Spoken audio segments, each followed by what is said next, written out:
down the stretch, both sides of the ball, execution-wise. Where did you guys take a step forward? Where did you get better tonight? I thought defensively we was very locked in with our game plan and our what we wanted to do.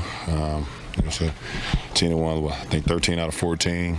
They've been red hot, probably the hottest team in the NBA, and we understood that we had to key in on our keys defensively in order to win the game. Obviously, no one knows this time of year better than you. JJ mentioned pregame about this team building a playoff mentality. In terms of that being successful heading into the postseason, what will that look like for this team? Urgency, playing with urgency. We know that we got a lot of playoff experience in this locker room, but we all know that one play here, one play there can be the difference between winning the playoff series or not. So, playing with urgency, playing with physicality, and then holding each other accountable, that's most important. Are you someone that looks at the standings? Have you done that in the past, and why or why not? Well, because it's so close here. This year in particular, it's so close and people are jumping each other, falling behind, whatever the case may be. It's not like I don't do it every day, but, it's talked about pretty much all the time, and you kind of see where you're at. For us, obviously, our mission is to lock in a playoff spot and not have to play in the play-in, so we understand what's at stake. What was the read off of their mountains play where Şengün got the ball? I think Austin was on his back. What did you see in terms of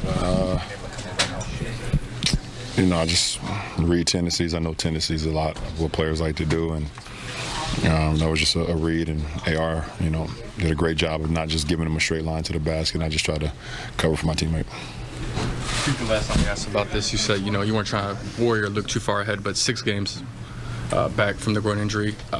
I guess progress-wise, where are you at in terms of physically and your rhythm, and to where you want to be before? I'm getting better every day. Every game I'm starting to feel a little bit better, after the injury. My wind is getting back a little bit better, besides coming off that last road trip and being under the weather once again. But I'm getting back. LeBron, the fact that you all have gone through some close games, both with wins and losses lately, what do you think that can do to prepare the group for the playoffs? Just staying even keel. Don't get too high, don't get too low, no matter what's going on throughout the course of the ball game. And win, lose, or draw, if you go out and you have your game plan intact, you try to execute that to 48 minutes, then give yourself a good chance to win every night. Over the last 22 years, you've seen it all from fans, but there's one new trend going on, all those LeBron songs. I'm just curious if you've seen them. Yeah, it's almost impossible, but my youngest son, Bryce, actually showed me one. I think it was yesterday. Yeah, it was yesterday. And we got a good laugh out of it, but it's quite a few out there, for sure. Was it the choir? No, it wasn't the Baylor choir. I seen that one. I saw that one. It was, I don't know which one in particular it was, but my son and they all on TikTok. I'm not on TikTok, so they showed me. Bron, your podcast, Mind the Game, is coming back tomorrow. New co-host, obviously, Steve Nash.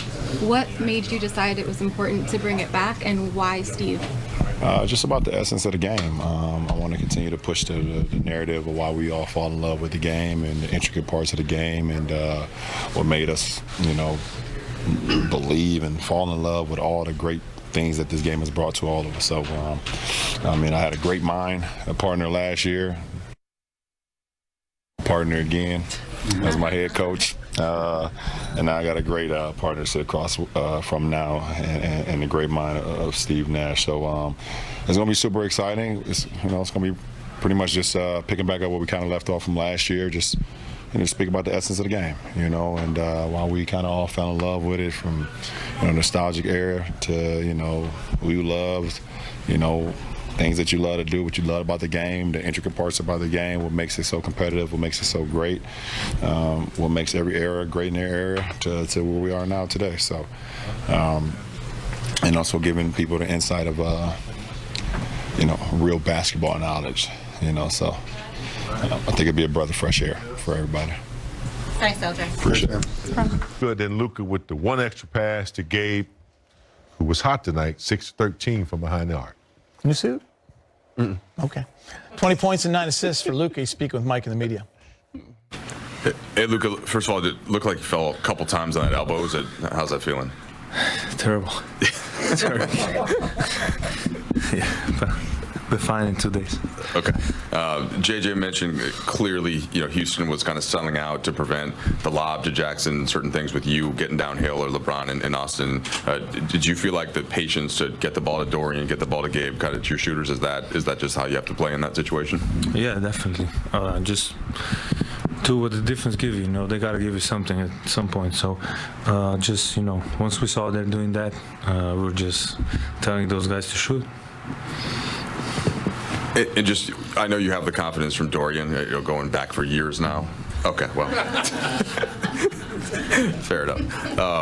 Your banter aside, with that level, and then how do you feel also just with Gabe and your other teammates now, and how comfortable are you with the rest of the roster as well? Great, very comfortable. As you saw today we fought really hard. It was a very physical game, and we got to play like this every game. If we play like this on the defensive end, on offense, we didn't do much outside Gabe and Dodo, but we share the ball. We're playing forward with pace, and we just got to play like that. You like giving Dorian a hard time. You guys go back a ways as teammates, but what's it like trying to get him to shoot as many times as he did tonight? Do you have to encourage him some? And JJ was telling us that the looks he's getting are probably as good as the look you're going to get on the team. Do you have to kind of keep reminding him that please keep shooting? No, I just told him today, if you don't want to shoot it, I'll shoot it. Honestly, you can ask him. I think he could have shot more. Even he was 3 or 4 times he was open, he didn't want to shoot it. So that's the only thing I told him. And he knows how I tell him.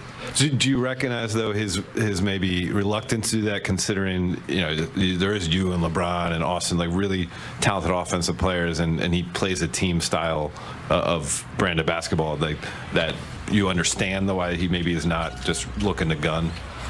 Yeah, but he talked in practice when he shoots with me, so I don't see why he don't want to do it in the game. But no, I mean, he's a great player. Those players you need on team. Never complain. Play 48 minutes, play 0. He's never gonna say a thing, and he's a fighter, man. Always love him. Always love how he plays, and just happy to be reunited with him. Luka, JJ said, but with so few games remaining, you guys have started to talk a little bit more about seeding and the playoffs as a group, and that this point of the season is about ramping up for the playoffs and just that urgency. Have you felt that, especially these last couple of games against Memphis and Houston, from you guys? Yeah, definitely. That was 4th in the West or 5th and 2nd in the West. Those are potential playoff matchups, and we knew what we need to do. So I think that's how we play hard, and that we just went out and wanted to get a win. Hey, Luka, on that note, what do you think it can mean with the group having to go through different ups and downs with close games as of late?